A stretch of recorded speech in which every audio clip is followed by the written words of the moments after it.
like based on the referential integrity what we have, and it doesn't allow any illegal transactions which is going to happen. That makes sure the consistency. Coming to the isolation, if there are like multiple transactions which are happening concurrently, and which makes the transactions look like a serializable, and that does not impact any of the data what is there. And durability, like as we have seen, that it guarantees that the data remains in that database for as long as we have that particular DB as well as the hard disk. Okay, so this is the recap of yesterday's session, and today like we'll try to start with the mostly like we'll be covering a few of the topics. I'm trying to share my screen what we're going to look for today. Okay.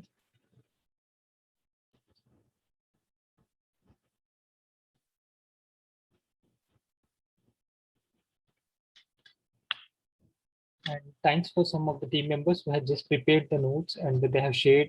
Thanks for that. And I could see, and I'll try to update you guys, like who have shared the document or the notes. Maybe like tomorrow, yesterday I could not get the some time to look up that one. I'll try to look and I'll update you. I think some two or three like who have shared the document or the notes what they have prepared. And coming to the feedback, like I have received a good feedback from you all guys, and thanks for that. And I'll try to continue the same in the same process and makes this session useful for you all. Okay. So today, like what we are going to discuss here.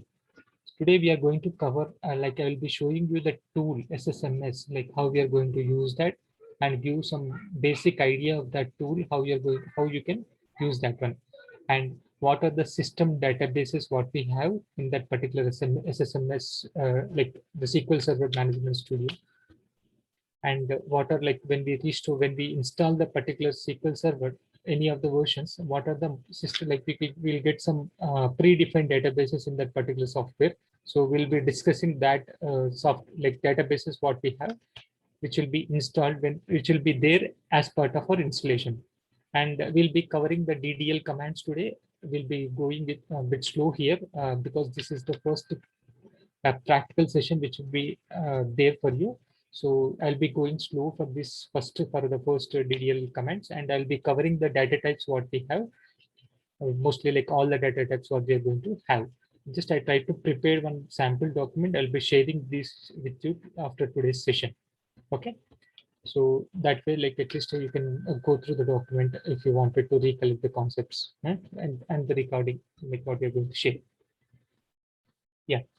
Coming to so just wanted to stop for 1-2 minutes. If you have any questions or something, just you can raise the hand before starting our this thing, the practical what I'm going to show you. Okay. So please raise your hand if you have any doubts, or you can just chat in the chat window for 1 or 2 minutes. Okay.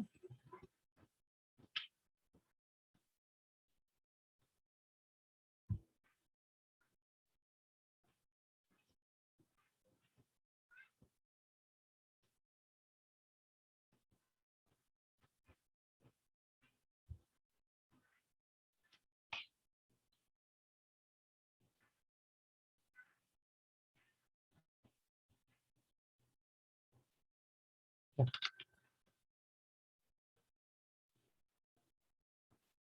Okay. I could not see any questions coming in.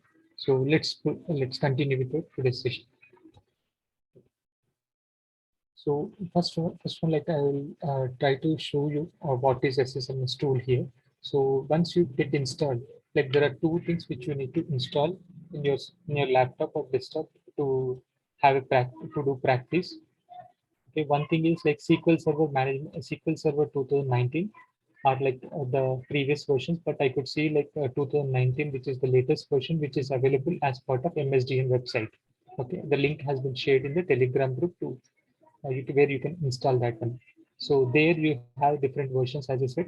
One is developer edition, as well as standard edition, enterprise edition, and express edition. So I suggested you to install developer edition because that is the replica of enterprise edition, and which where you can see all the flavors what are present as part of this enterprise edition can be available as part of developer edition as well. But there is one, as I said, that there is a one constraint there, like where you cannot host that particular developer edition as a server, So anyway, we are just going for our practice. So that doesn't makes any harm to us. Okay. So and that is a freeware, like where there is you need to pay any amount for that, and it can be downloaded freely. Coming to SSMS tool.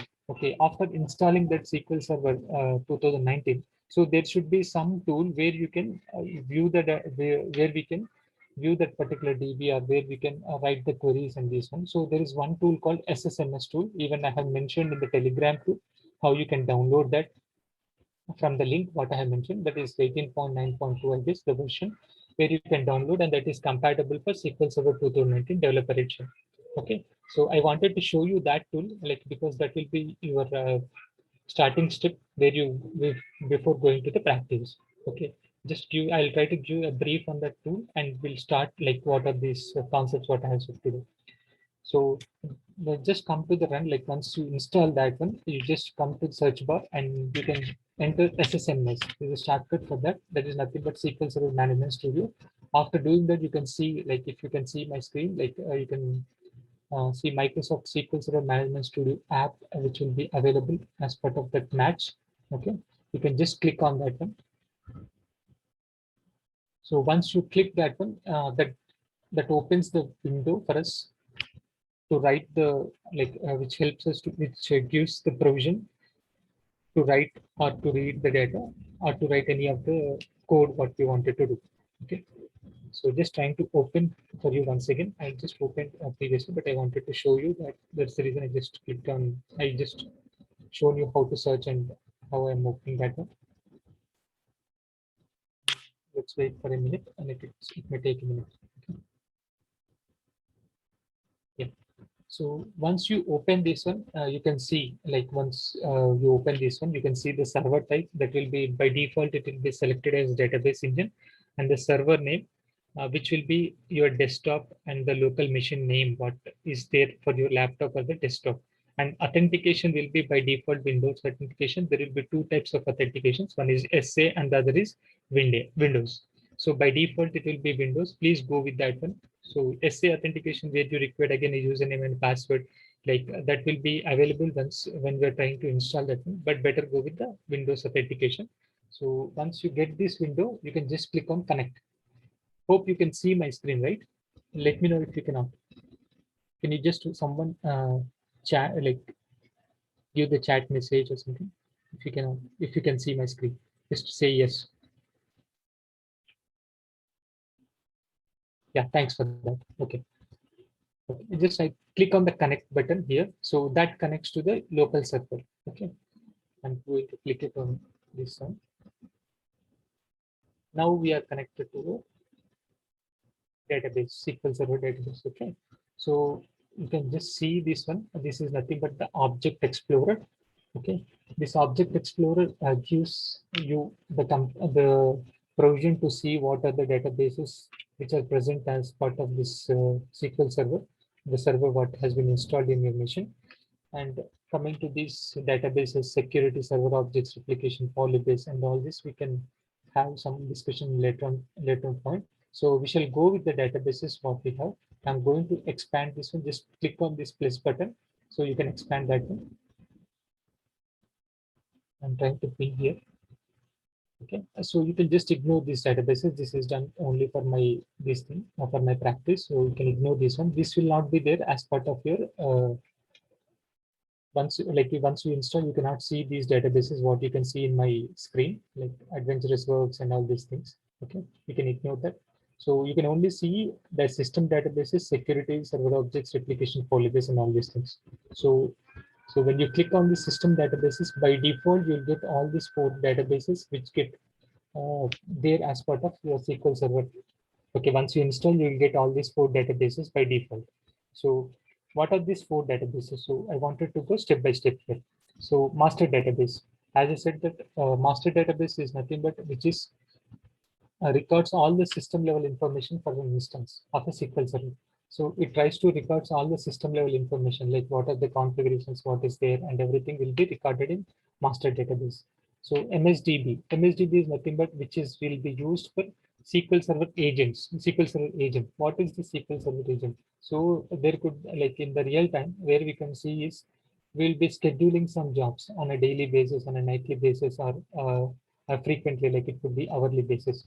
So that is nothing but where you were trying to automate the things. Basically, you wanted to run some particular code at a particular moment of time. So where we can schedule a job by using that particular code, by giving that configuration, where it get automatically executed without your intervention. So that is nothing but a job, basically what we call the SQL Server. So that information, like what are the configuration which is done for that particular job, that will be stored in MSDB.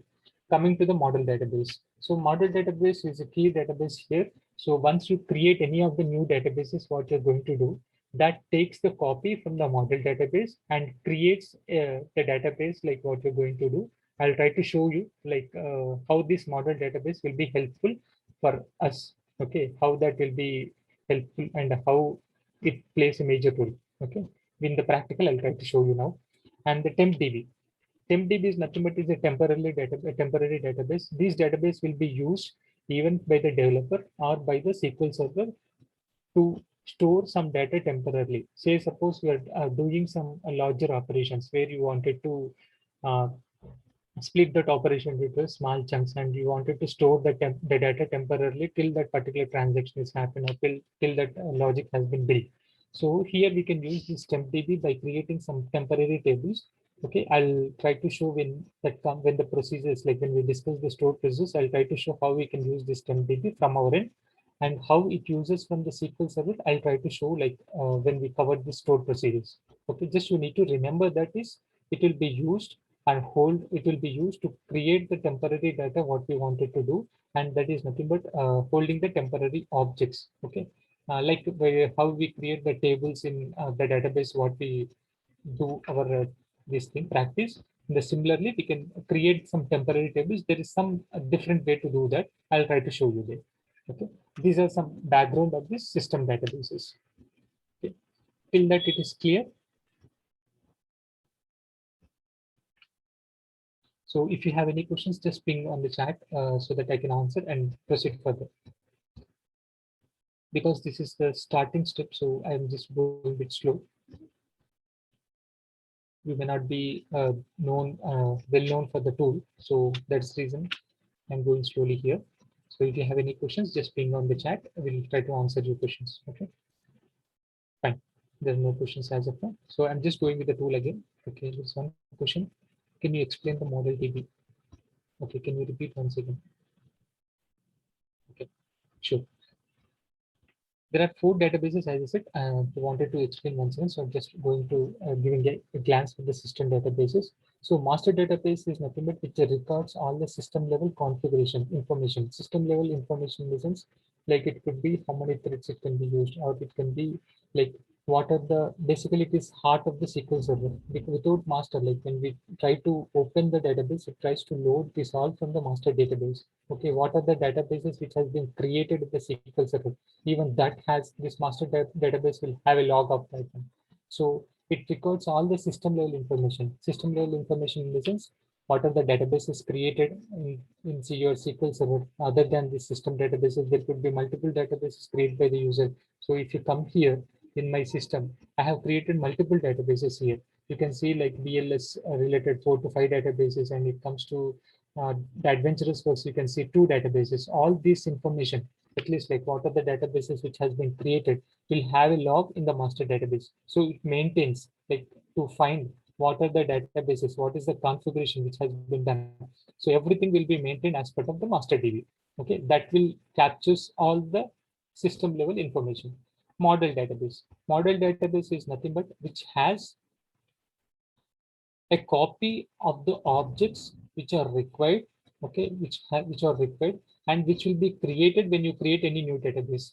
Okay, you no need to create some of the system defined tables or system defined procedures that by default will try to create by using this model database. Okay, I will try to show how we can uh, make use of this model database. MSDB is nothing but which try to have the logic or which try to stores the information about SQL Server agent basically. So what is the SQL Server agent is, like as I said, That is like if you're going to configure any jobs, okay, any logic which you wanted to execute in automatically without your intervention, or if you wanted to run some code on a daily basis, okay, that can be configured as part of your SQL Server agent. That is nothing but which is called as a job. Okay, so that job information will be stored as part of this MSDB. Coming to the temp DB. So temp DB is nothing but a temporary DB that will not remain. Like what you can say is, if you wanted to say suppose there are some intermediate operations where you wanted to do for that particular session. So it tries where we can come across and use this temp DB. And once the transaction is done, that automatically wipes out the data from the temp DB. So we no need to do the SQL Server, which takes care of that one. Even if you wanted to clean up the data from the temp DB, you can do from manually as well. Okay, these are about the system databases. Is that clear? Is that clear? Okay, thank you. So I got the answer. Yes, thanks for that. Yeah. So this is about the SSMS tool. Okay, this is how we can see the Object Explorer in this thing. So by just once you have installed this tool, have one round of look like what are the options what we have, okay, in SSMS tool, and that will help you out definitely. So for that, like what is required for us is, I'll just click on this new query window where it tries to open a new query window. Okay, so here I'm trying to create a new database here, and I'll try to show you how this model DB will be used. Okay, so this is the syntax to create any new database. Create database. What I'll try to create some test DB. Okay. This is what my database name will be, test DB. If someone is trying to say something. Okay, fine. So I'm trying to create this test DB. Execute this one. So after writing the statement where you can have a play button where you can execute the Sir, command. your screen is not visible, sir. Is that okay now?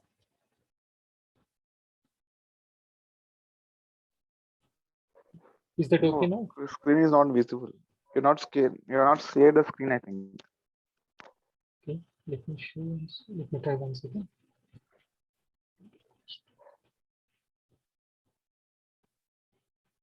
Oh, sorry. Let me know if you can see my screen. Just ping in chat if it is yes. Okay. Fine, thanks. Sorry for that. Yeah. So I'll try to draw. So what I'm trying to do is I'm trying to create one database in our SQL Server. Okay, I just dropped this one, and this is the command to create the database. Okay, just select this one where you can click on this execute, that is play button what we have here, or you can just click on F5 or Alt X. These three will be used to execute the commands what we write here. Okay, one is F5 and the other one is Alt X,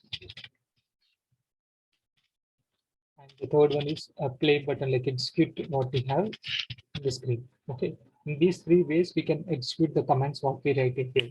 Okay, so I'm just selecting this and trying to execute here by using Alt X. Okay, it got executed. So now come to this Object Explorer. Okay, just refresh and click on the databases. So you can see the test DB created. Okay, so in this way we can create the database. And once we expand this one, as I said that how the model DB will be used, just click on, like these are the objects what will be there once we expand this one. One is tables, views, external resources, synonyms, programmability, service purpose, storage, and security. Okay, all the tables what we create will go into this tables folder, and all the views what we create will go into this view. Similarly, for programmability, we'll have all the stored procedures and functions what we create will be moved into this folder. Okay, so when you just expand this tables button, tables here, so you can see some list of system tables. Okay, sorry.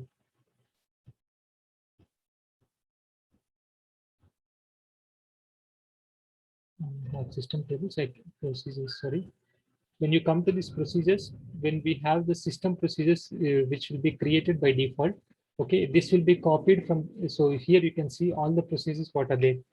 Okay, we haven't created any procedure while creating the database, but you can see list of procedures which are there as part of the DB what we have created, right? So these are nothing but these are all the procedures which has been copied from the model DB. Okay, so in this way, like the model DB will help us to create the basic procedures which are required. Okay, these are all the system. Basically, this will not be used by us.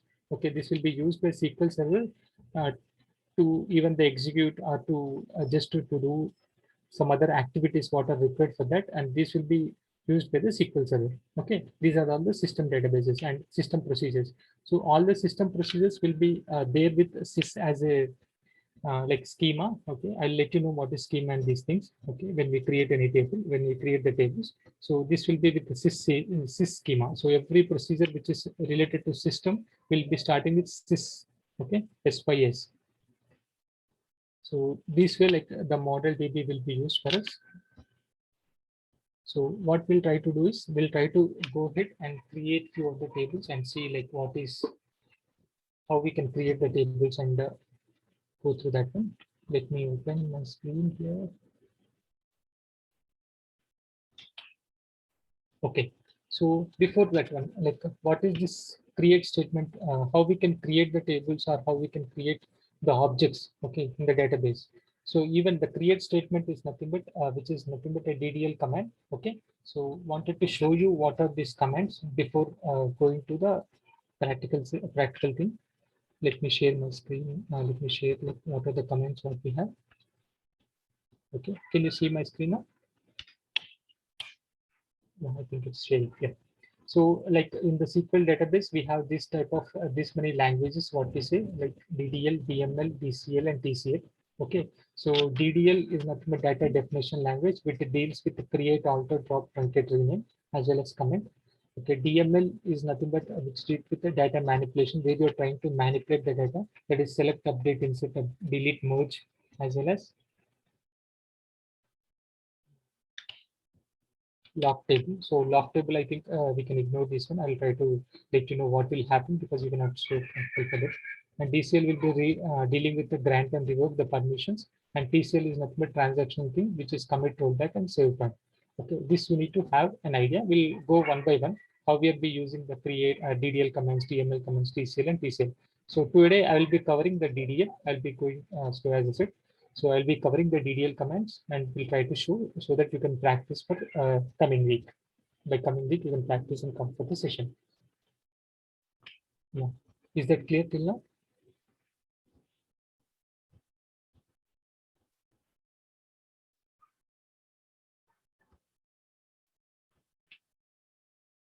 Okay, there is one question like how can we show how can we get to this screen once again?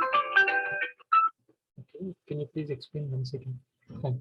So there are two questions which came in the chat. One is like they wanted to show the screen how it has been opened the SSMS and wanted to explain once again. Okay, before going to that, so these are the things which we're going to cover. So once again, I'm going to show like how we are going to open the screen SSMS.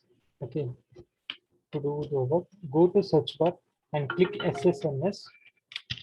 Okay, so if you have installed Management Studio properly, like everything went fine, you can see like a match which has been found for this SSMS. You can just click on that one. Okay, once you click that one, you can see this window gets opened, this kind of window. So once this window will be open, you can see that there is again a shorter window will be pop up. We give a pop up which gives the information about the server type, server name, authentication. So as I said that by default there will be some data will be populated. You can just select that one. Okay, one is database engine and the server name will be your desktop name and the local host machine name, and authentication will be Windows authentication, and just click on connect. Okay, so by this way you can just connect to this particular window, and so I think I have answered your question. Yeah, coming to this one.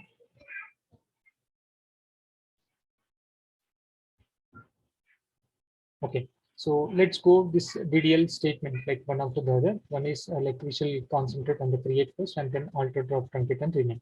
Okay, so create. So what does this create statement will do? Create statement will help us to create the objects in the database. Okay, so by using this create statement, we can create the database. Okay, creating the database will be done by using create statement, as well as we can create the objects. It could be table, it could be procedure, it could be view, it could be function. So every object which you wanted to create in the database can be done by using create command. Okay, so these comes under DDL, data definition language. What we say, DDL is nothing but data definition language.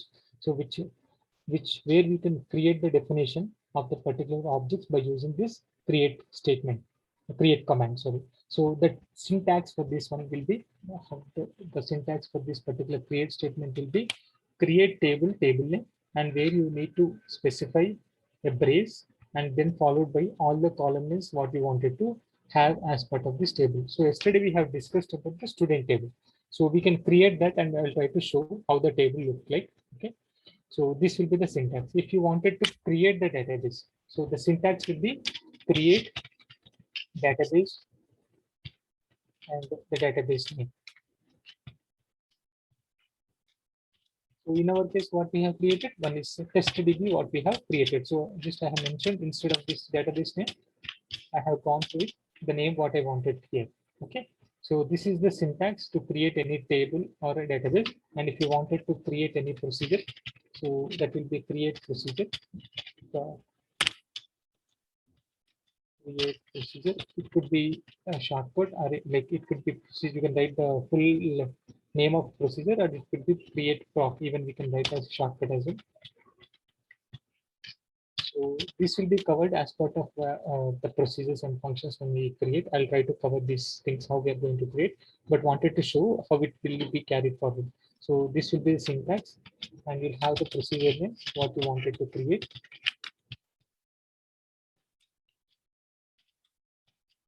and followed by as begin and end. There we have some logic written in that.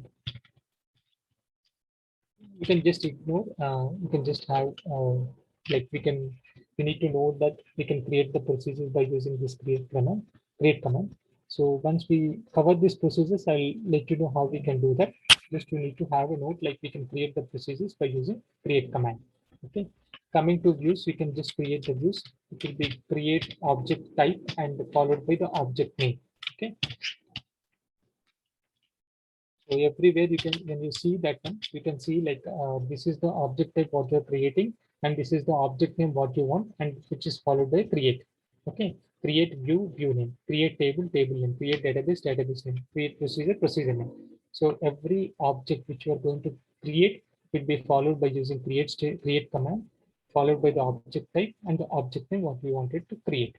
Okay, so what I'm going to do is I'll try to create one table here, so that you can see here. So I have my testDB ready here. So here, when you wanted to run, okay, when you wanted to create any table, any data, any object, okay, in your database, so you need to come here and select your database what you're going to use. So by default, it will be master. Okay, by default, it will be master. So what you need to do is you need to select the database what you want, where you wanted to create the object. So for us, for our training purpose, I have created two databases. One is SQL training and TestDB. For now, for this one, I'm going to select my TestDB. Okay, I have selected the TestDB. So if you create any object here, that will be fall into this TestDB. Okay, that will be going into this TestDB. So when we come here, you can see the tables. There will be no tables which are created as of now. Okay, so once we create the table, you can see here there is you can see, sorry, yeah. Once you create the table, you can see here the table has been part of this particular folder. So for now, so what is the statement? Please create table, and it is followed by a table name. So what I'll do is I'll try to create a student table. Okay, and then followed by brace. I'll try to copy this syntax over this so that you can correlate the things. So this is the syntax. create table name followed by brace, and then you have column 1. So I'll go with student number. Okay, integer type. I'll let you know what are the types of data types you have, but we just concentrate how we are creating this one. Student name, and the data type will be varchar. Okay, and we have age, which is nothing but again an integer. So I'll go with small a. So every column, when you create any columns, like the columns what you're going to create in the table, okay, that will be followed by a comma. Okay, the comma should be there to segregate the columns what you have defined here. So age, and then comes to your address, contact information. So I'll go with varchar. And then this is my. So I'm trying to close this by the brace. So this informs the SQL Server that these are the columns which you wanted to create as part of your student table. Okay. So I'm executing this now. The command has been successfully executed. You can see this one. So now you can see that particular table which is present in our testDB. So just refresh it if you cannot see that. Click on the tables. Okay, you can see here student. Okay, once you create this one, if there is sometimes we need to refresh, otherwise it gets updated automatically. But if you refresh, you can see the table what you have created. Okay, so this is how we create the tables in the database. Okay, so I'm trying to expand this plus button. Once you expand this, you can see all the properties of this particular table, like what we can do as part of this table. There is an option called columns, where you expand this, you can see all the columns which we have created here. So you can see as int, serial number, which is of data type int, and this null I will try to let you know. Okay, s name, which is of type varchar, age, which is of type small int, contact info, which is of varchar 4000. So all the columns what we have created as part of the syntax can be seen here. Okay, this is one way of creating the tables. Okay, and the next way, just click on this tables, right click. Okay, and where you have an option called new. Okay, go to the new option, click on the tables. Okay, once you click here, you can see a window where it shows you what is the column name you want and what is the data type you want. Okay, so this is by using the user interface what we are creating. The first thing what we have used is by using the query. Okay, so I'm trying to create one employee table by using this one, so that you can have an idea. So employee ID, which is of type again integer. So I'll just select integer, and here it will be employee name. This is of type varchar.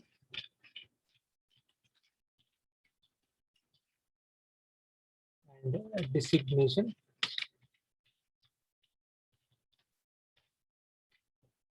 This is of type varchar again. I just start with these 3 fields. And when you just create all these columns, you can come here and we can see a button called save. Okay, so there you have an option to save. Just click on the save tables. Once you click on, then it populates to enter the table name. Okay, where you can enter the table name as employee. So by this name, the table will be created in the database. Okay, so click on OK. So when you create any table, okay, in the database, what you wanted to do, please make sure that the database is properly selected on the topmost corner, like in the left corner, what you have. So if it doesn't happen that, then that will be created in some other database. Okay, by default, if it is master, then that will be created in the master DB. So when you come again here and see that the tables what you wanted to see, that could not be there as part of your DB what you did. So make sure that, so when you do that one, and just click on the refresh, you can see the table what we have created. One is by using the query what we have created as student, and the one we have created by using the window. Okay, so this in this way, like we can create the tables. Okay, so I just wanted to stop here. I think there are some queries, some of the audience has some queries.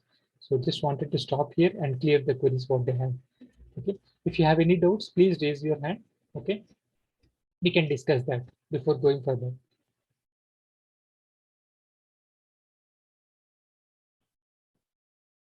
Okay. There is one question like, may I know how you are running the commands? Are you using particular key or just selecting and clicking enter? Yeah, Soumya, like there are three ways, as I said that. One is F5. You can use F5 key, like you can select the statements what you have written and click on F5. And the other one is by using Alt X. And the third thing is you can just click on, you can select the code what you wanted to execute and click on the play button what you can see in the SSMS window. If you just keep your mouse pointer there, you can see that execute button here. You can even see the shortcut for that execute, that is nothing but F5. You can click by that. So these are the three ways where we can execute the commands what you wanted to do, what you wanted to execute. Am I clear, Soumya? Yeah. And one more thing is, I think I have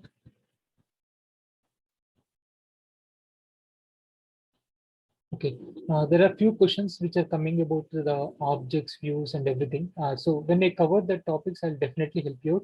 But I wanted to show you how to create a table as of now. Okay, so there are few questions which are popped in because how to create the view and how to create the procedure and what are the purposes of that one. So when we come to that like the concepts, I'll definitely help you out. So okay, what is a view and what is a procedure and how does that help and what is the real time scenarios, how we can use that one. Okay. Okay. So what is the procedure? Okay, I can just help you there. Fine. So hope it is clear. Okay, if you have any doubts, please raise your hand so that we can discuss that before going to further.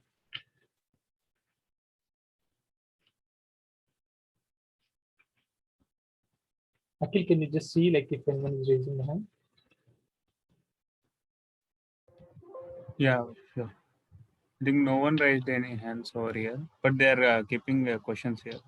Okay, fine. So, okay, I think so. If you have any questions, even you can just click on chat. We'll wait for 1 minute before going to the next thing. Or should I unmute someone who are having doubts? Yeah, just unmute for a minute so that if they have any questions, they can just have a discussion with me. So people who are having any doubts, please raise your hand so that I can unmute you serial based on the count.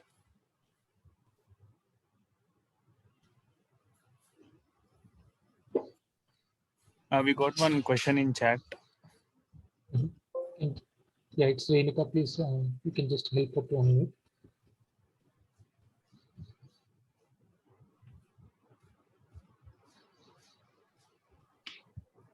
Yeah, Renuka, I could see like your question is, can we create multiple tables with a single create statement? Yeah, I think that is your question. But one create statement will be used to create only one table. If you wanted to create multiple tables, okay, by using create statement, what I'll do is I'll try to help you out how you can do that.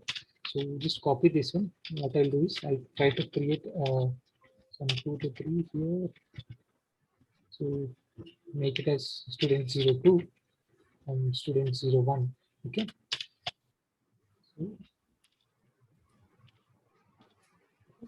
So in this way, like just select the commands what you wanted to run. So till student 1 and student 2, you wanted to create two tables at a single point. Just select the code what you have written and click on execute. Okay. So I'm just clicking on the execute. You can see here. Once you click on this execute, you can see command has been successfully executed. Come to the database. Just refresh here. Okay. Once you refresh, you can see the tables what we have created. Just expand the tables here. Okay, you can see student 1 and student 2 which will appear here. Okay, two tables can be created at a time, but the single create statement will not be used, where you need to write the same statement should be repeated 2 times. Okay, so this is in this way like we can create the tables. So here this is nothing but once I wanted to let you know, this will be the result window where you can see the messages here. Okay, once you execute the command, you can see the messages here. So this helps you out like if the object has been created successfully or not, and if there is any errors, it will be throwing here. So you need to look at this one. So once you look and that if there is any error, that will be highlighted in red color. Okay. So by seeing that, you can know that there is some issue which you have written in the code, what you have written. And if it is successful, you can see command completed successfully. And you can see a green tick mark coming up in the bottom, which shows that query executed successfully. Okay, so to pop up and to just close this one, you can use Control R. This is a shortcut for doing that. Okay, Control R. If I click, then it will be popped up, and if you click on Control R, it will be popped down. Okay, in this way you can see the query, the result window here. Okay, so let's see one example with some issue. Okay, that in that way you can see here. And just select student 01 and just remove this comma here. Okay, or okay, there's already a table called student, so I'm trying to create once again.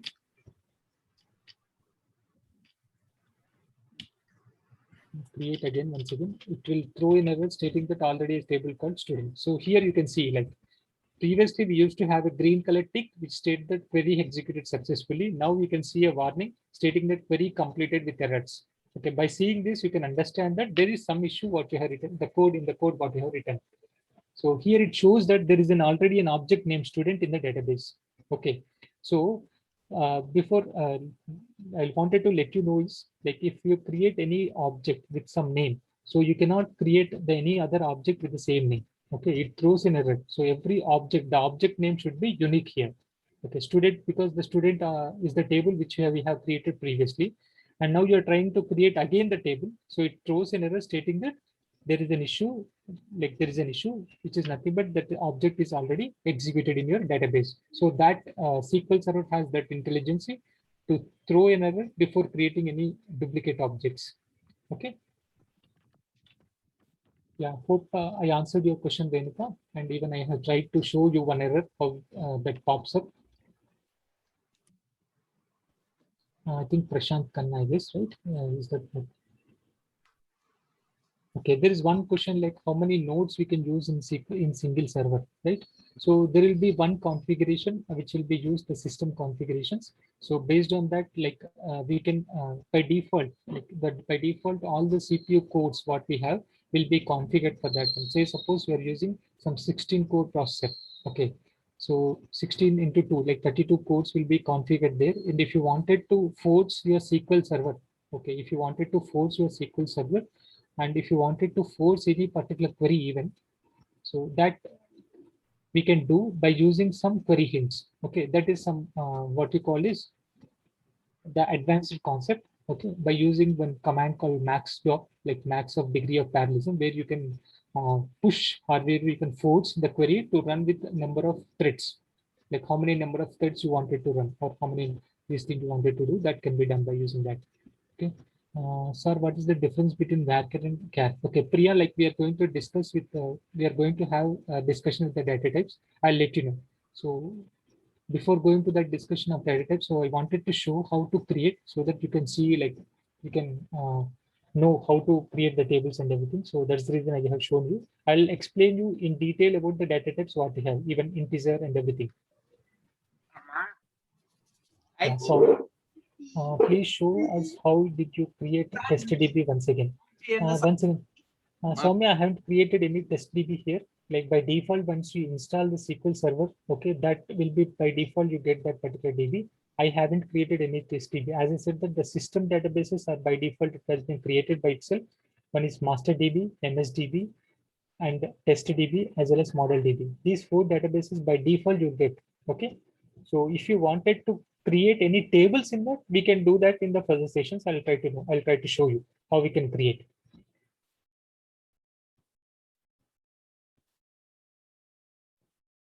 Okay, you want, sorry, Swami, I lost you. Like you wanted to create the TestDB, right?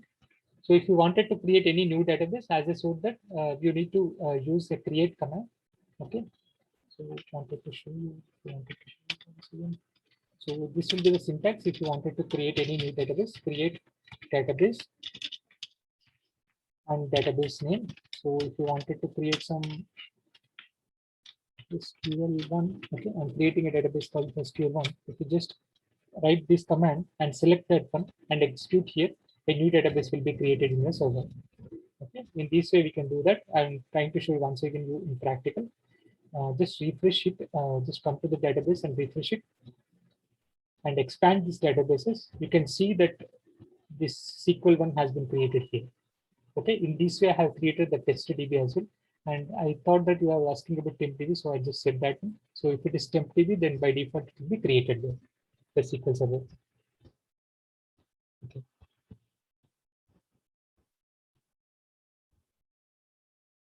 Okay, Ramakrishna is asking about the primary key. I'll let you know, Ramakrishna. I just wanted to show you. I'll let you know how we can provide the primary keys and these things.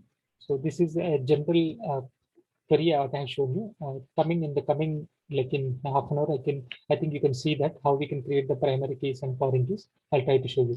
Okay.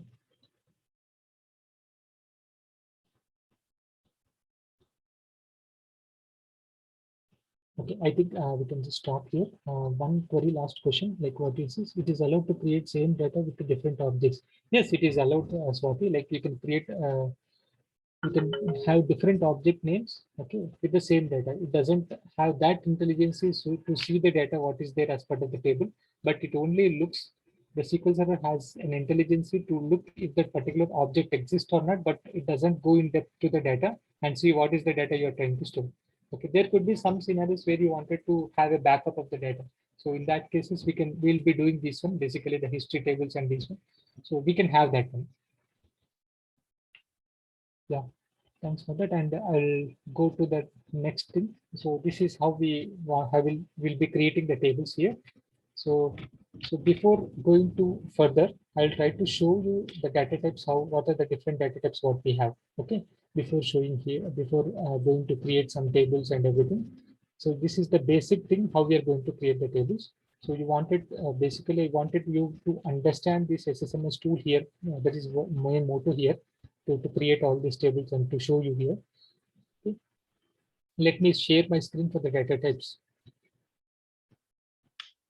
So before going to these things, I'll try to show what are the data types we have here. So there are like list of data types what we have. Coming to like data types, there is some few questions even some of the people has asked, like what is the difference between Karen and Varchar. So here we are going to cover that one. So there are like when you come to the data types, we can distinguish that based on the type of data what we store. Okay. So when you come to the data types, I'm just opening this slide. Let me know if you can see this. Just someone chat in that if you can see this. Just because if it is visible. Yeah, thank you. So here, like this MS SQL Server has this many data types. What are there as part of the SQL Server? Not only SQL Server, most of the databases will have these data types in place. Okay, it could be Oracle, it could be MySQL, it could be DB2, or it could be any of the databases. It will be having these particular data types. Okay, so there are like I try to segregate these data types based on the data what is try to save. Okay, one is exact numeric, appropriate numeric, date and time, character strings, Unicode, binary strings, and other data types. Okay, so here let's come one by one. Exact data types, exact numeric. So exact numeric, we have some data types called big int, int, small int, tiny int, bit, decimal, numeric, money, and small money. So we shall go one after the other before going to this one. Let me open this window.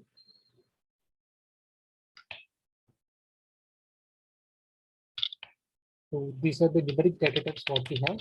Okay. So here, what we have seen there, the bit. The bit is the data type where it will be helping us to store the data as part of the table as 0 and 1. Okay. So it can be stored only two values, either or 0 or 1. Say suppose it is true or false. If it is true, that will be stored as 1. If it is false, that will be stored as 0. Okay, bit will be used to store only two values, either 0 or 1. Okay, if it doesn't give any value, that will be stored as null. Null is nothing but there is no data which has been passed to that particular column. Okay, so in that way the bit will be used. Coming to the tiny int will be allowing you to store the value from 0 to 255.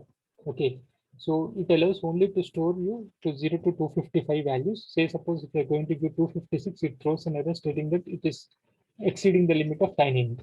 Okay, and the storage for this one will be 1 byte. Okay, coming to small int.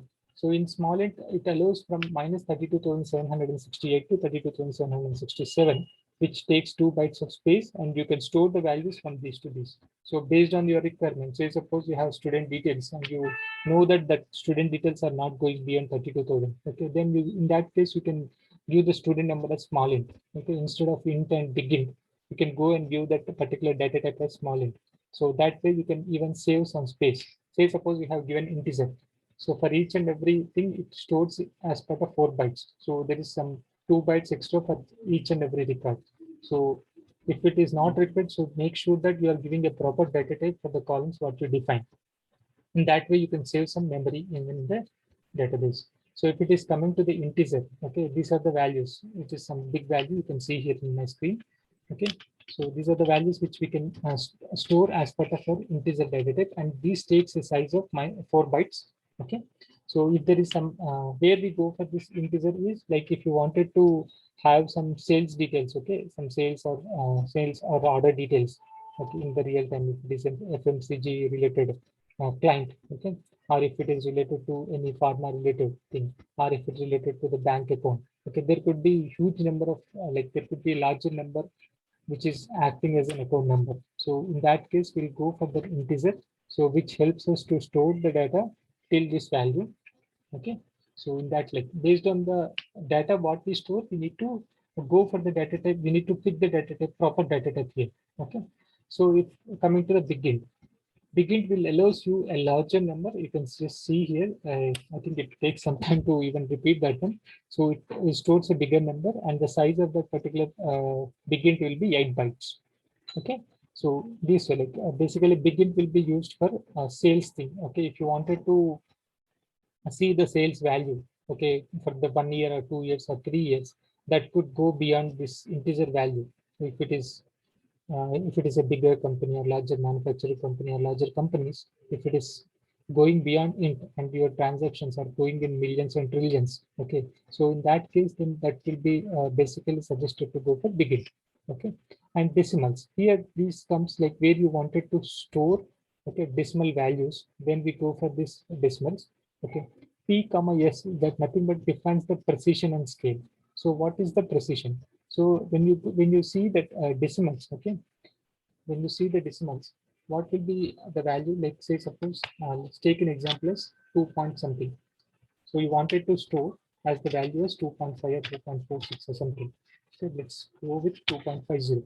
Okay, here, okay, the precision is nothing but how many digits you're going to store in that one. Okay, for this example, okay, if it is not going beyond 10 rupees, let's assume that there's a case where it doesn't go beyond 10 rupees. Okay, but the decimal values can go beyond 6 digits. Say suppose it is some 895, some 888 or something like that. So where we have having 6 decimal places and one place has a this one. So here the decimal can be defined as, so 6 plus 1, that is nothing but 7 comma 6, and we can go with 8 comma 6. So this is an example. What is this 8 and what is this 6? 8 is nothing but precision and 6 is nothing but the scale. So 6, what is this 6 is like after the dot, like after the fraction values, what you're going to say will be defined in the scale. Okay, the precision is nothing but, which is nothing but total length of the value what you're going to store. So my max value will be 10 before dot. So that's the reason I have just taken as 8. So here before dot it is allowed 2, and after dot like it is allowed for 6 characters, 6 values. Okay, in this way, like we'll be defining the decimals. Okay, if you are going to save the value beyond some, if it is like 18 if it is 18 comma 6, let's assume. Okay, so after decimals, after the decimal point, you're going to save 6 digits, and before decimal point, you're going to save 12 digits. Okay, it's not that mandatory you need to save 12, it could be lesser than that. So because this will define the max value what you can store. Okay, the minimum value can be anything, it could be 0 even. Okay, it could be null even. So it defines the maximum value what you can store here. This defines the decimal thing. Coming to the numeric. The numeric is similar to that of decimal. Okay, there is no change in that one. So here again, this decimal, the storage will define based on the storage of this particular decimal. Like as I said, in big int and integer, we have gone through 4 byte, 8 byte, and 2 byte for small int. So in the similar fashion for decimal, the size depends upon the precision and scale what you define here. Okay, if it is, I think if it is above 9 comma 9 comma like 6 or something, 9 comma 6, like 9 comma, sorry, the precision if it is greater than 8, okay, then that takes around 2 bytes, I guess. And if it is less than that, sorry, if it is greater than 8, that takes 4 bytes. And if it is less than 8, that takes 2 bytes. Okay, I will let you know like what is the sizes for that one. What is the size which will be used to store that one. Okay, these are the values, and this is about uh, this is about the numeric data types what we have in SQL Server. Instead of decimal, you can use numeric even. So that is similar to the decimal. So you can use any of the data types what you want if you wanted to decimal, if you wanted to store the decimal values. Okay, coming to let's do.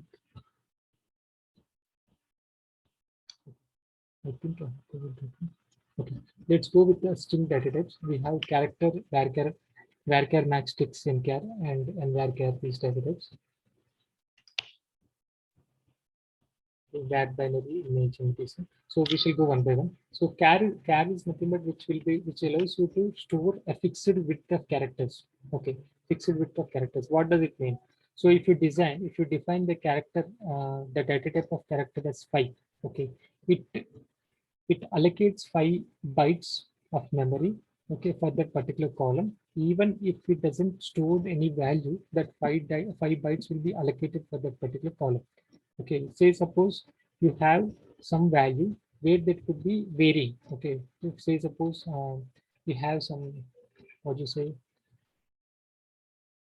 department name. Okay, let's say suppose you have some department name you wanted to store. So department name will be varying. So one could work in the development, one could work in the HR department, one could work in the some admin department. So if you see the department width, admin will have some 5 characters, HR will have some 2 characters.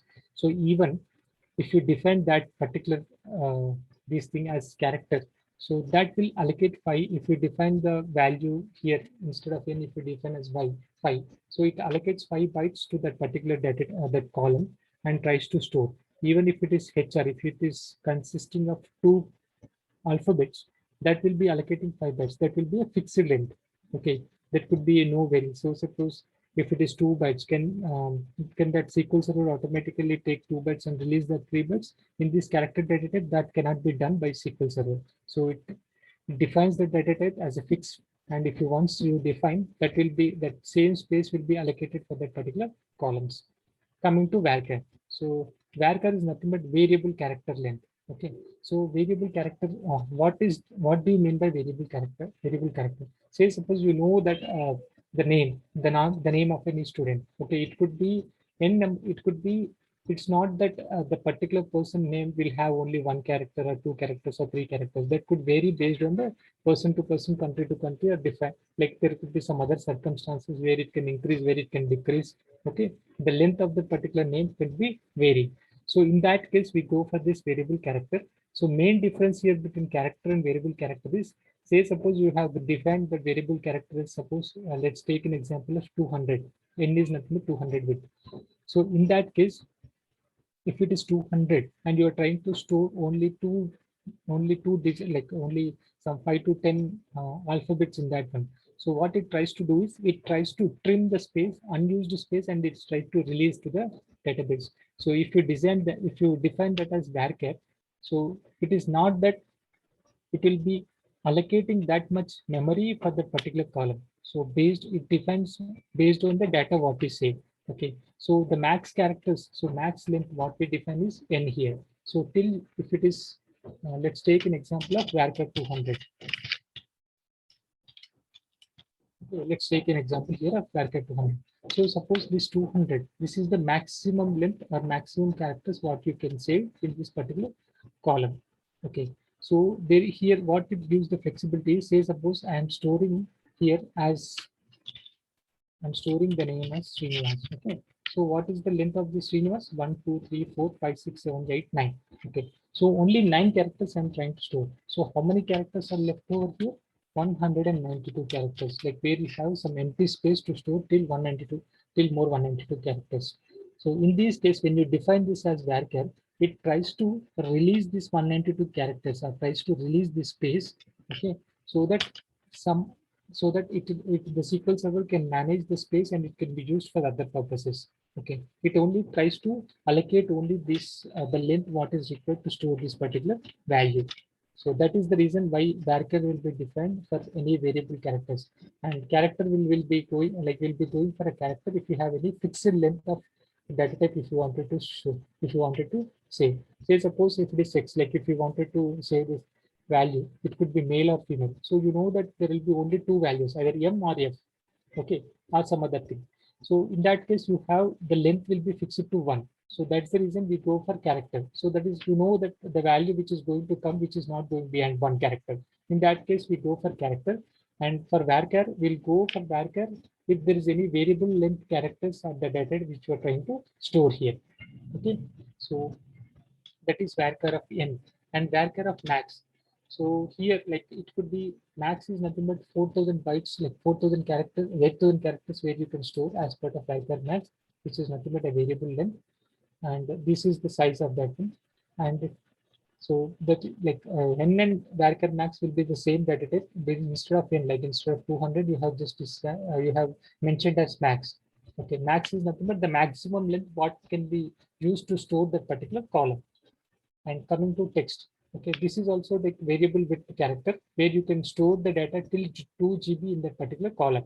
Okay, so coming to nchar, nvarchar, nvarchar max, this is similar to that of char, varchar, and varchar max. Okay, so what is the difference here? So n is nothing but which stores the data as Unicode. Okay, so what is this Unicode? So if you wanted to save the data, not only like if you wanted to save the data as part of Unicode, okay, that in that case we need to go for this nvarchar or nchar or nvarchar max. So if you wanted to store, like there is a scenario where you wanted to store some Japanese data, where you wanted to store some Chinese data, where you wanted to store some Russian data. Okay, you wanted to store the data as part of your Russian language, or you wanted to store the data as some Japanese language, and you wanted to store the data as some other XYZ language. Okay, other than English. Okay, in that case, we go for nvarchar. So if we define that as nvarchar, so for each and every character, for each and every language character, there will be Unicode which is be specified for that. So that way we can even save the other languages data in our database. So for that, if you wanted to store any other languages data which is as part of Unicode, then you can use for nchar, nvarchar, or nvarchar max. Here, the difference is not only the way not only the data what we store here, it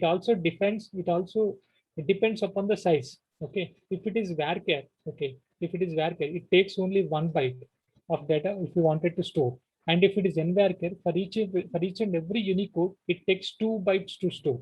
Okay, so you need to be very careful, like what the data you're trying to save. If it is related to some other languages, and if you wanted to store some other languages, then we go for nvarchar. And if you wanted to define only the language, like the English language, then we go for varchar, because again, it plays a prominent role in the size as well. So based on that, you need to select the data type. And coming to ntext, which is also the same thing what I have discussed. And var binary is nothing but the variable width binary. Like if you wanted to store any binary data, that will be used. And var binary max is nothing but again the same thing. Like if you wanted to store maximum width, like till 2 GB, we can go for that. And image, even you can store the image in the data type. If you wanted to store any documents or any uploaded documents as part of the application, you can use the data type as image, and you can store that. Okay. I wanted to stop here. If you have any queries, please, you can just click on the chat box and then try to answer.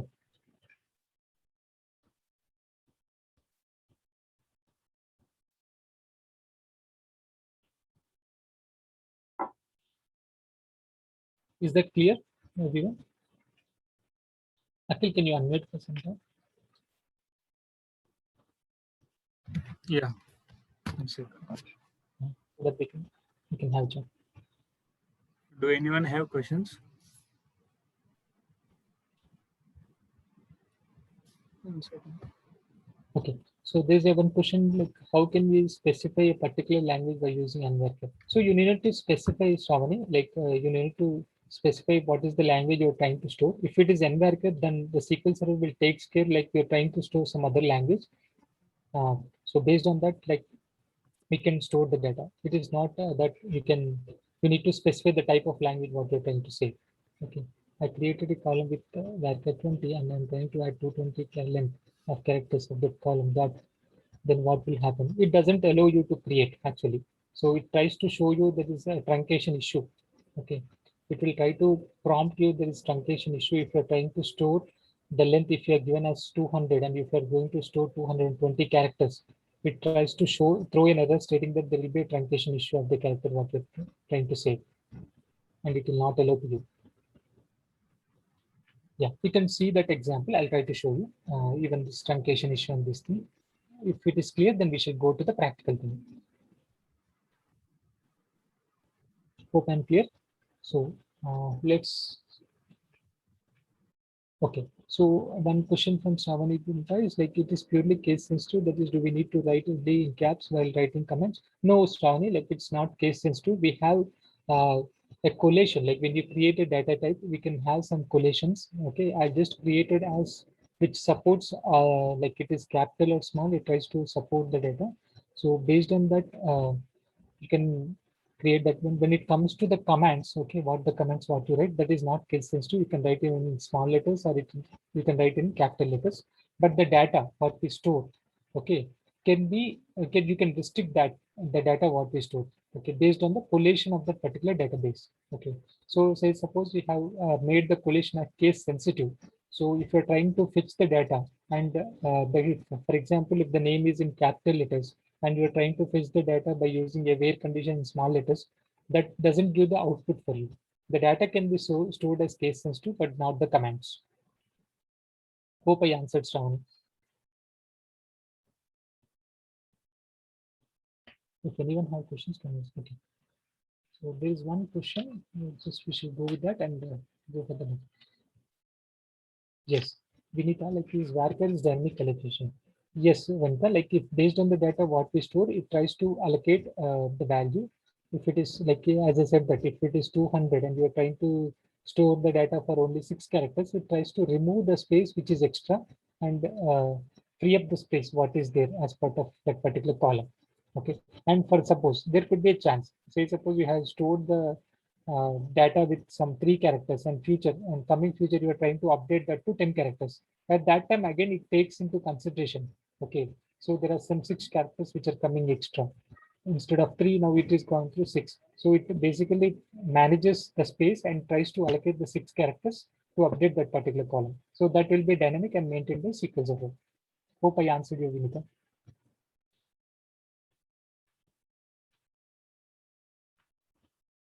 Okay, let's move on to the this thing practical. Okay, there's one new message.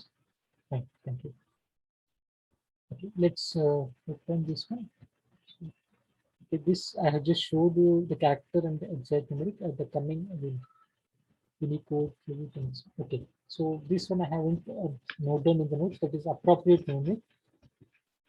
Here we have defined as float and real. Float is nothing but even if you wanted to store a number of decimal places, like it's not fixed and you doesn't know like what the value will come, then we go for float. Okay, after the doubt, like the decimal places, what you wanted to store, if it is more than 6 and you are not confident, like what is the data which is going to come as part of the decimal, then we go for a float.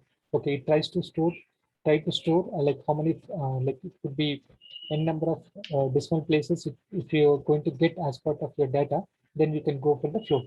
Okay, so this is about the data types, and the other data types I'm currently not covering. So this is related to the advanced concepts. So if required, I'll try to go with some of them like cursors, XML, and SQL variant or unique identifiers. These things will be going in the further sessions. Okay, so just trying to close this one. Now coming to a practical session. Okay, so what I try to do is I'm trying to create one HR database. Okay, okay, and this is the query. I'll try to share you this quiz. Coming to this one.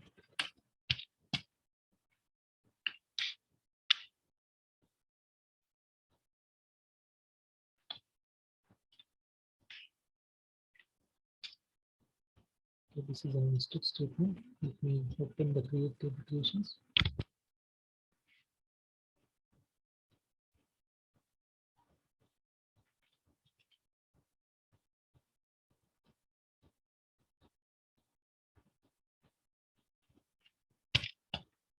Okay. So as I said, like before making sure that you are running in the correct DB, either you can select here the proper database, or you can use command and the database name here. Okay, say suppose I'm creating the data, the tables in SQL training. If you wanted to create, then this command will be used to create that in the particular DB. So just select this one and execute. So that automatically change the database name here. See, now previously it is test DB, now it becomes SQL training. Okay, by even using use command, we can change the data type where you the database where you wanted to execute the below commands. Okay, so these are some tables which I have created already. I'll try to just go through this one and how I have created. I'll let you know. That takes time in the session, so I just create the script ready. So these are the tables which I have created, and there's someone who has asked about the primary key and identity. I'll just cover here. Okay. So these are the some tables. This is related to some employee tables and the department details that I have tried to store here.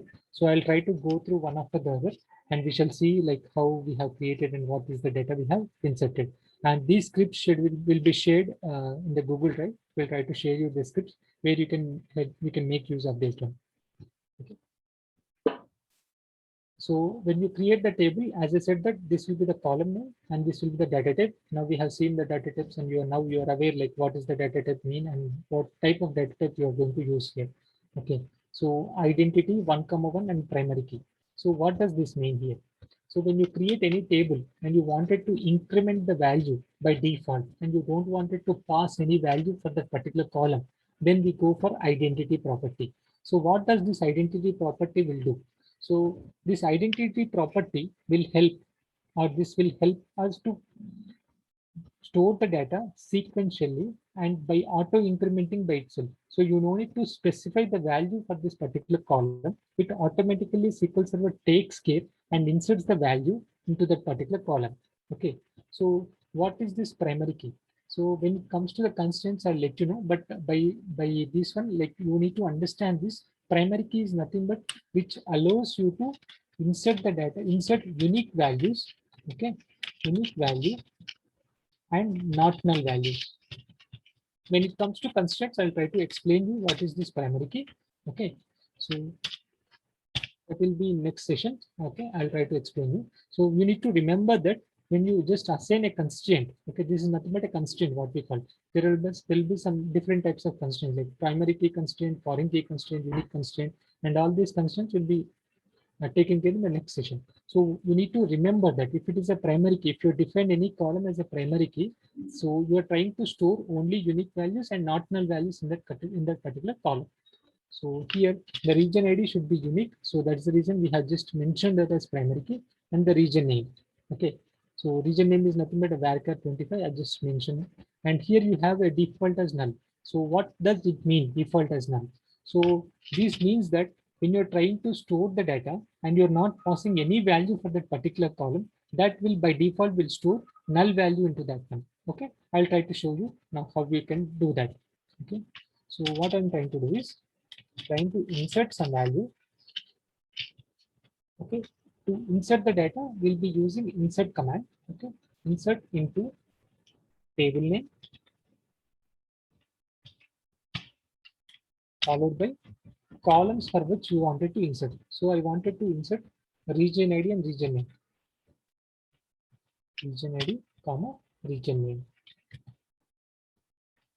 Okay. So insert will be followed by insert into statement will be followed by the table name and then followed by the column names. Okay. So this is one way to insert, and this you need to mention as values. So values. So what are the values wanted to pass for these columns? So what are the values wanted to store as part of region ID and region name? So here, what I'll try to do is I wanted to store the region ID as 10 and region name as test. Here there is an issue what I'm writing in the code. Okay. I'll let you know why I am writing like why we are trying to go with an error code now. Okay. So I'm just running this one. Okay, so you can see an error stating that cannot insert explicit values for identity column in the table region when identity insert is set to off. Okay, So what you're trying to do, you're trying to insert some value where you have an identity column, which is an identity column and which is a primary key. So once you set the column as an identity, you cannot insert the value to that particular column. Okay. If you wanted to insert, even if you wanted to force insert, then you need to off that identity and then you can insert that one. Okay. So that's the reason I'm unable to insert the value region ID like as 10 here, because that is having an identity property. Okay. So this way it enforces, like SQL Server enforces us not to insert the value to identity since not to insert the value to region ID because it is assigned with an identity property. Okay. So this way it makes sure that you cannot insert the values to this identity. This will help us like in generating the employee IDs or in generating the ID for each and every employee. You wanted to generate some ID. Say suppose there is some 10 employees and the next employee who is going to come, that should have the number as 11. So this identity will make sure that that will be generated the next number, which is the max value plus 1 will be added and that will be generated. So here, before coming here, like how we have defined this identity, I wanted to give a brief here. So once you define this identity as 1, 1, what does it mean? 1 is nothing but the starting value, and the after comma what you're mentioning here is nothing but the incremental value, how you wanted to do that. So if you mention that as 2, okay, so the difference between 1 and the other value, the value which is inserted first and the inserted second, the difference will be 2. Okay, if it is 3, if you have mentioned 3, the value will be, the difference will be 3. So here we shall see one test example and you can have an idea on that. So what I'm trying to do is I'm trying to create some temp table, some test table. Okay. So here I'm just mentioning that region ID with identity column comma 2, and I'm just having some more column as location, something like that. And I'm defining as wrapper 100. Okay. This is way we have seen in the previous example. I'm creating this table. So now the table got created. So now what I'm trying to do is I'm trying to insert the values into this table. Insert into test values.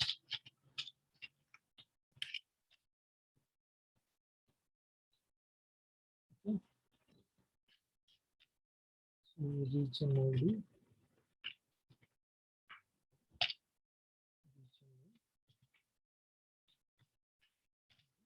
Location. So if you do this one, again it will throw an error. So just remove this region ID because we cannot insert the value to this one. So region name I'm just passing and location is from India.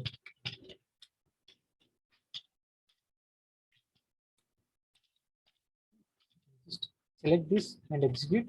You can see the control affected. You can just to see the data, have to fetch the data from this test table, use select star from test. Okay. This is the command to select the data from the table. Select star from test. Star is nothing but all the columns. Okay, when it comes to DCL, I will try to explain you how we can do that. But you need to remember that select star from test will be used to select the data from the table. Okay, so here when you see that the region ID is selected with generated with 1. So what I'm trying to do is I'm trying to insert one more value into this table. Okay. Insert into state. This will be some years. Okay. So you need to observe the region ID here, how the identity property will be worked on. So now I have inserted 2 records.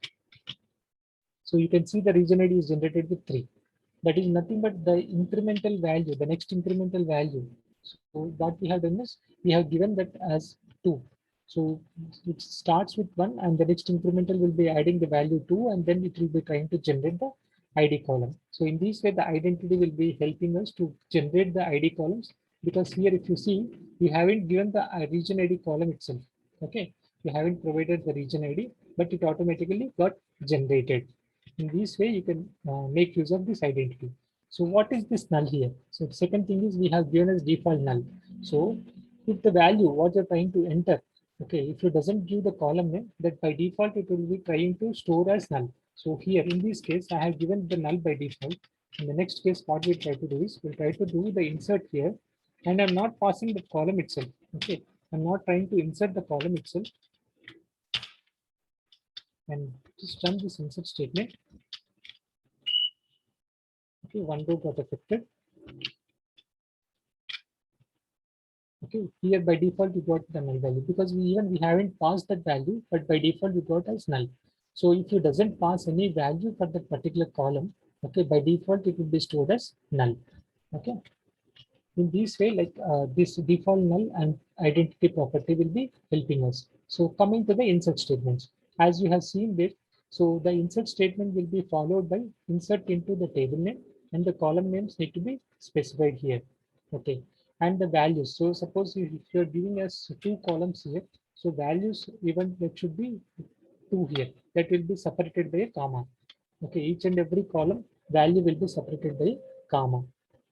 So say suppose you are giving us two columns in the top and you're trying to pass only one value. So we shall see what the error you're going to get here. So see here, there are few columns in the insert statement, then values specified in the values class. So this in this way, like the syntactical errors will be taken by the SQL server and throws an error stating that there is some issue in the code what you have written. So that's nothing but you have just mentioned only single column, but you're trying to pass two values for that particular column. So it doesn't know like which value to pick for that particular column. So again, it throws an error stating that like the column specified in the insert statement and the values are different. In that way, it makes sure that like there is no error in the code what you have written.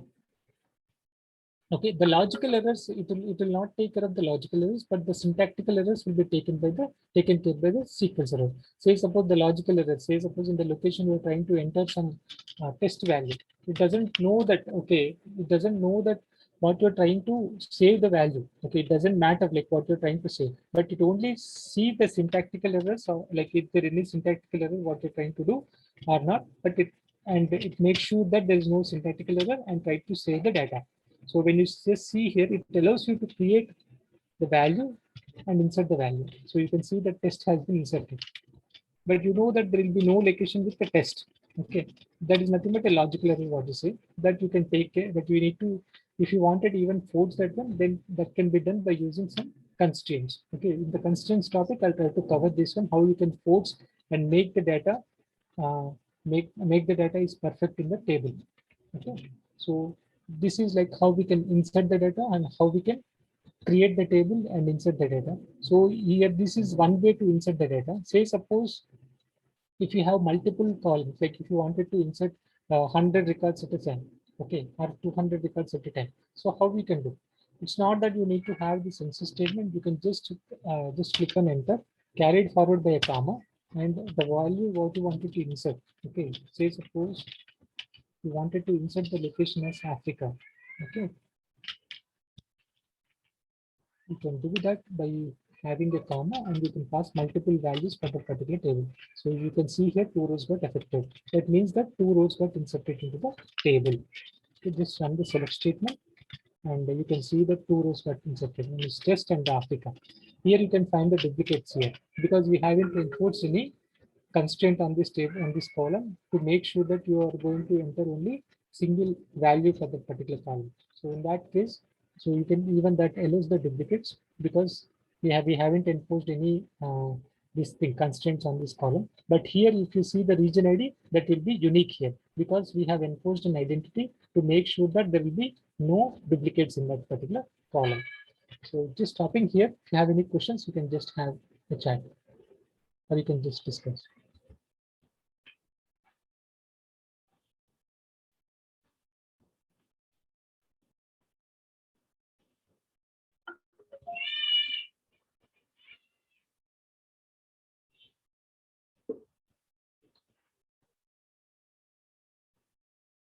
Yeah. Someone has used their phone. So let's wait. Like if you have any questions, just you can raise or chat in it.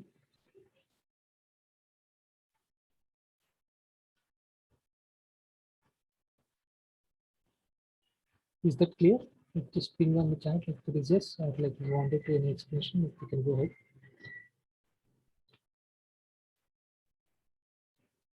Thank you, Pramod.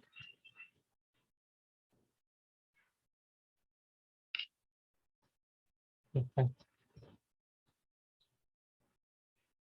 Thank you, all for this clear. So in this way, so what I'll try to do is I just created these tables. Okay, this is region table. So now you know how to create the tables and what is the data type you wanted to mention for that particular column, and you can do that, right? Now you are able to create the tables and this thing, this particular thing.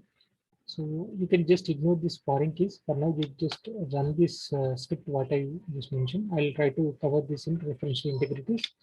Okay. So these are some tables what I have created. Department, and we'll be looking like we'll be doing some practice, hands-on practice with this tables itself. So you all, like, once you install this one, you need to have these tables in your database. Okay. So there's one question. I think. Okay, fine.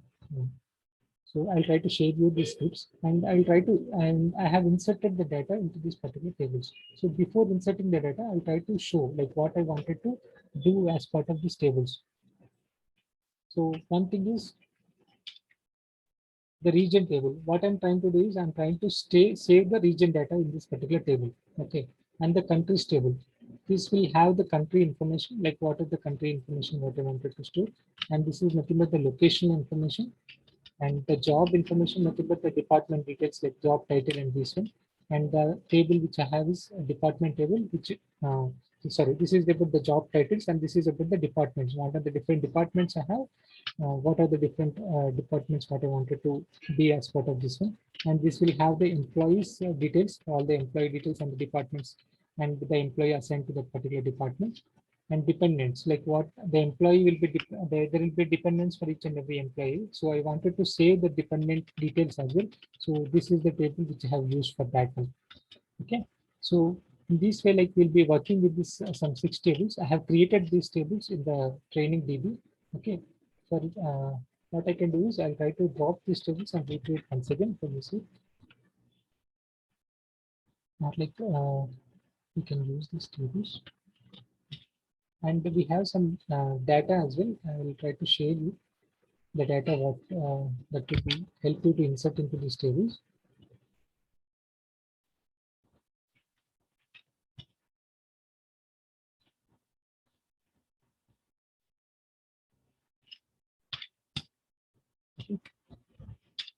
Okay, this is the data what I have inserted. So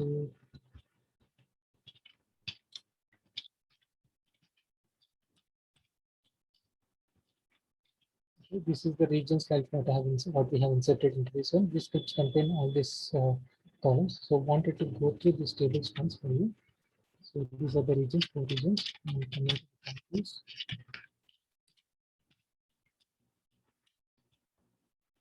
Okay, from 25 countries we have inserted. And coming to locations, there are some 6 locations of this.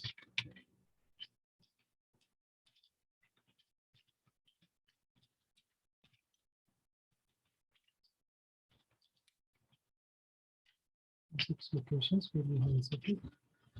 This is jobs.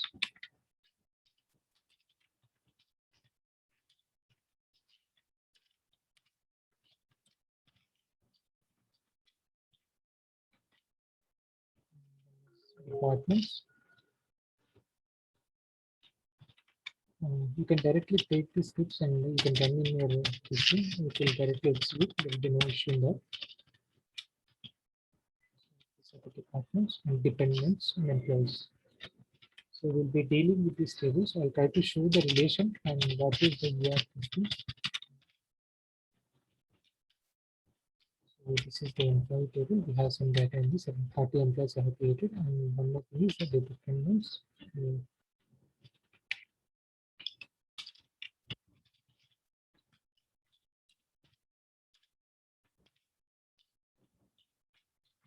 What are the dependents for each and every employee?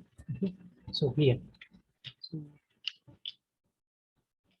these are the 6 around 7 tables which we are going to work with, and with all the statements. So coming to this one, let's move on to this technical term. Hope you are clear with the data types and how we are going to create the table and how we can insert the data into the table. Hope till this you are clear, right? So let me know if you have any doubts, clarifications regarding that. Yeah, thank you. So coming to this thing, okay. So there is some like this DDL, like as I said, the DDL commands will be used for defining the definition of the particular objects. So alter statement, we have an alter statement where you can alter the table, okay, alter the table if you wanted to add any column or if you wanted to change the data type. Say suppose you have created a data type as integer, okay, and then later on you came to know that this particular column is having the size which is greater than the integer value. So at that time you wanted to change the data type to begin. So that can be done by using this alter statement, alter table, table name, and you need to change the data type. I'll try to show how we can do that. Okay, this alter statement will be carried with rename as well.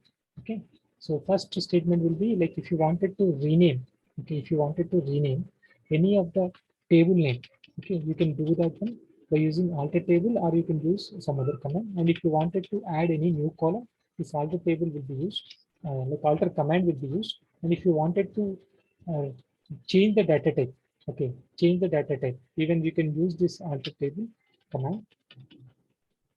And if you wanted to add any constraints, okay, if you wanted to add constraints, say suppose you have forgotten, you have created a table and you have forgot to create a constraint on that particular table, you can do that by using this alter command. So let's come one by one. What I'll try to do is I'll take a table, like we have created a test table here, right? So this is the test table, what we're doing some sort of this thing. So what we have done is we have created a table, a test table, and these contain some 4 columns. Okay, so yeah, 3 columns. So what I have done is I know that this value, I thought that this particular region where I'm going to get the with the value of equal to or less than or equal to 25. So I just created with varchar 25. Okay. Then I came to know that it is not extending beyond 10 characters and it should not go beyond 10. Okay. So what we can do? We can change the data type of this particular column. How we can do that? So just by using this alter command. So come to this alter, how this will be, how this look like this alter table name. The syntax for this one is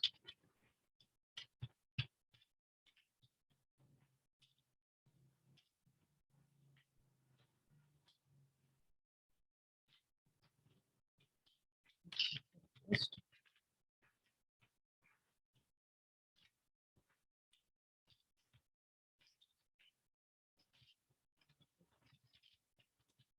Column, function name.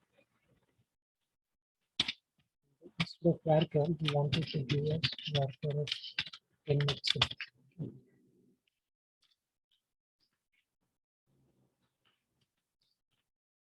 Let's select this.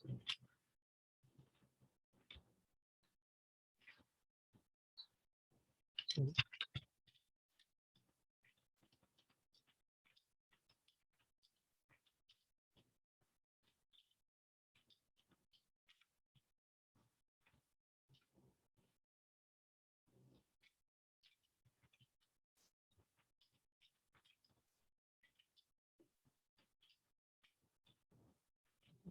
So the syntax for this one is alter table, table name, and alter column, column name, and the data type what you need to specify.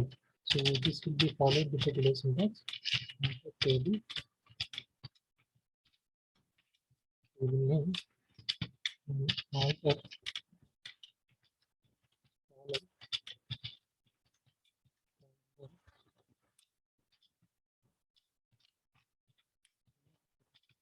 So in this way, like by using this alter statement, you can change the data type of this particular column. Okay, this will be syntax. So if you wanted to add one column for this table, how we can do that? Because you have created a table with 3 columns and you wanted to add one more column for the table. So how we can do that? So come to the same statement, just what you instead of alter, just add, just specify as add column, and instead of region name, No, I think column is not required. Instead of region name, what I'll try to do is take as country. I wanted to add a column for country with varchar of 10. Okay, just select this. And you can see the command has been successfully executed. I'm running the query here. Now you can see the country column has been added. And by default, we have like by default, if it doesn't specify any default constraint here, by default it will be storing the null values. So that is the reason all the records has been inserted with null here. Okay. So how you can see like what is the data type? You can see like two statements we have executed. One is changing the data type and one is adding the column. So how you can see that? So just you can come here and open the table what you have created. Just come to the tables, go for test table what we have created. Just expand this one, and in columns you can see the columns what we have created. So previously when we have created the region name is with varchar of 15. Now it came to 10. Okay. Previously there are only 3 columns. Now we got instead of we have one more column inserted with country. Okay. In this way, like we can alter the table by if you wanted to change the data type or if you wanted to add any extra column to that particular table, then we can go for this alter statement. Okay, so just wanted to stop here. This one query.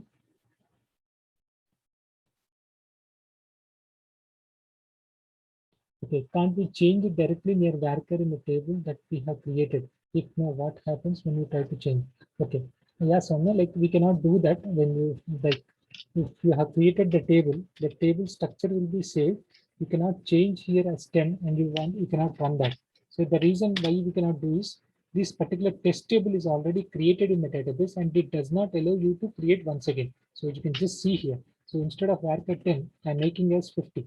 Okay, and run this query. It throws an error stating that there is already an object called test. So that gets failed. So you can see here there is an object called test and that does not allow the user to create once again the table. So it checks with this one. That is the reason we cannot do that. Okay. So wanted to stop here the session. I'll try to share you the scripts. Just you can go through this one. Like you can create the tables. Once you create and see you can just have some hands-on practice how to create the tables and insert the data into the tables. Just till that you can just have a practice. And coming to this identity insert, this I'll try to cover in next session. Like what is this identity insert on? If you just off and on, what does it happen? So the thing is like if you just have the statement set identity insert on, so that the identity what the property has been set will be off, will be get off for some time. So with that we can insert the value for this identity column. Okay, and see with this particular property, as I said right in the first thing, like if you wanted to insert any identity value in the table, you need to specify, you need to force that identity to get off, and then we can insert. So by using this statement, we can do that. Okay, that's the reason I have just added here. You can go through the scripts and just create these tables in your DB. And in the next stages, like in the next sessions, we'll be going with all the DDL and DML and DCL commands. We'll be going one after the other. Okay, till that I'm clear. Like let me know if you have any queries.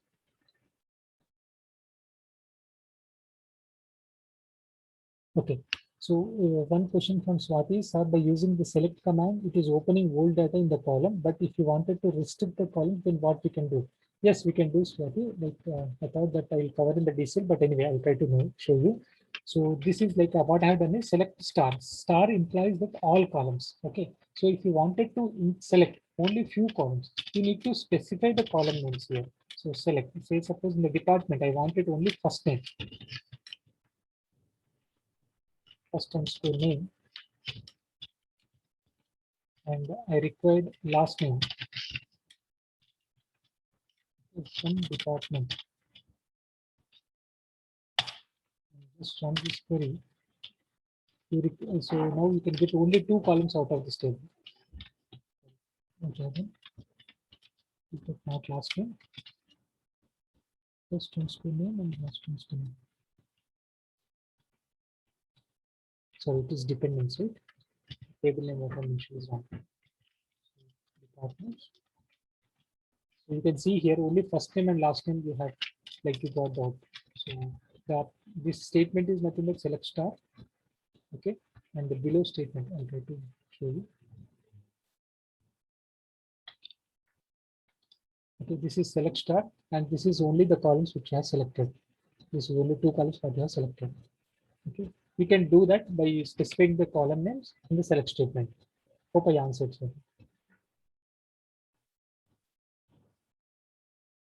Yeah, Sainath is trying to say where command. Okay, that I'll cover in next sessions, like where command group by having class. When we go for the DCL, I'll try to cover. You can do that. Wanted to show you one thing where, for example, you wanted to have the person first name with Nick. You wanted to only see the details of Nick. Okay, so you can have the where class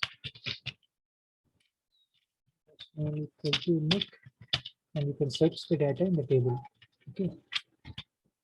And see only one record. So by using where class, we're trying to filter the data. Okay, here you can specify the column names, or you can just enter star, so that what you can do is you can select the data complete columns of the particular nick. Okay, this is about nick, first name which is having nick. So where class will be followed by the table name here.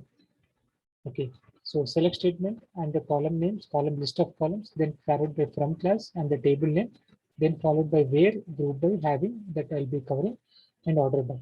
So here you can specify basically, like if you wanted to filter the data based on some value, you can do that. Yeah. Hope I covered sign up.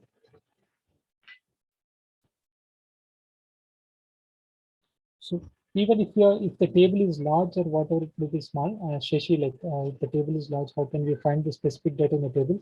You can do by using where class. Like if you wanted to find any specific data, you can do that. Even if it is large or small, whatever it may be, it works. So where class will be used to filter the data and to find any specific data what you want. Okay. So when it comes to this system defined functions and everything, I'll try to cover how we can find the data in table by using some search operations. Okay, say suppose you have some first name with some XYZ and you wanted to find all the details which are having with XYZ. You can do that. Even you can have some like operator and do that. I'll try to cover in next session. Like in coming sessions of system defined functions where we have at that moment, I'll try to cover that one.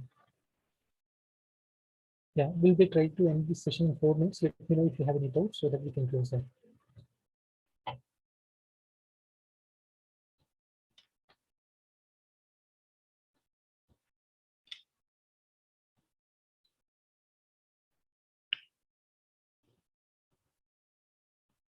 There's one question. Yes, thank you so much. It's clear. Okay.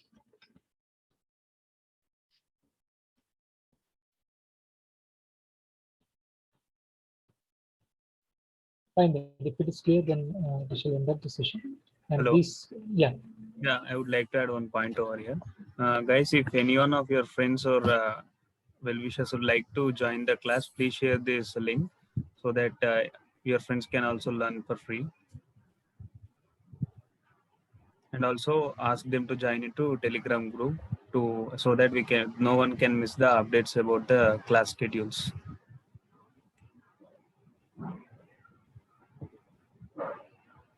Yeah, that's all from my end.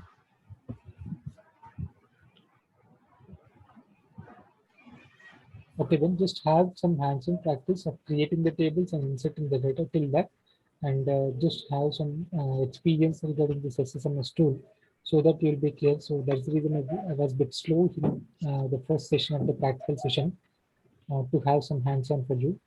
So you can go through that, and from coming weeks, like it will be a bit faster so that you need to have some idea before coming to the next session. Okay. So if you have any questions or something, you can just share the things in WhatsApp group or like in Telegram. You can just clear. You can contact the admin who are there. Okay. Yeah, Ram Alula, would you like to speak something?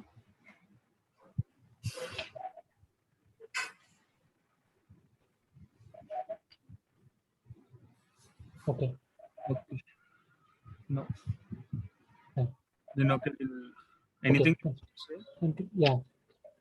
we'll try to share the scripts in the Google Drive, and we'll try to share the link in the Telegram group. You can just take that from there and create this one and be ready for the next session.